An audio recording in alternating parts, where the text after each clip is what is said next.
ตัสสะรัตนัตยาสัสสะทุกังนะ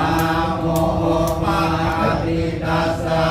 ตัสสะวัตถุตยาสเวนะโมการามะภาเวนะวิกัจจตุปัตตวานะโมการานุภาเวนะสุวัตติพุทธุสัพพะ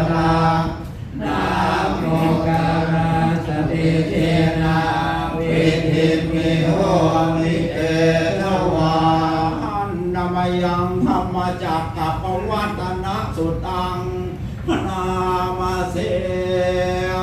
เอวังเยสุตังเอ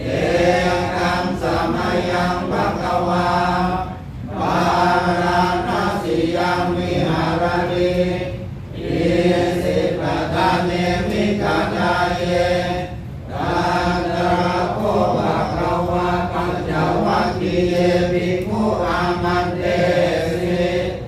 ดาเวเมริกาเวอันตาปะปะจิเตนะนะเสวิตาปาโยจายังกาเมสุกามาสุขันลิกานุโยโกนิโรธรรมโมโพสุชานิโกอานาริโยอนัตถสันติโตโยจายังอัตตากิรมัทธานุโยโกโลโกอานาริโยอนัตถสันติโตเอเตเตภิกขเวอุปโภอันเตอนุปกัมมา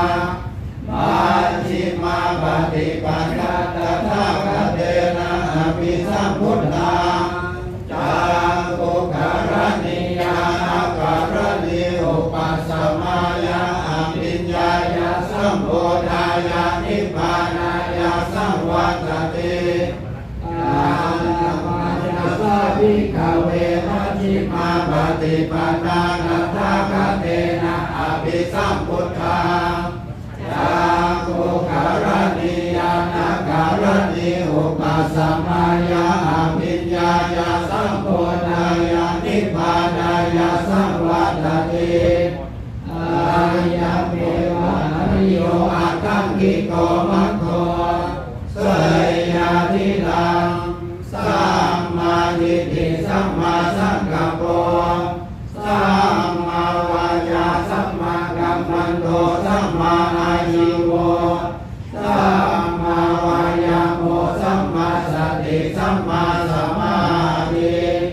อายังโคสาภิกขเวมัชฌิมาปฏิปทาตถาคเตนะอภิสัมพุทธา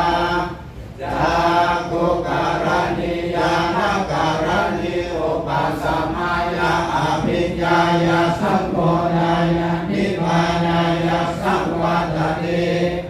อิยังโคปานาภิกขเวรุกังอริยสัจจังจาริปิทุกขาจาราปิทุกขามรณะปิทุกขังโส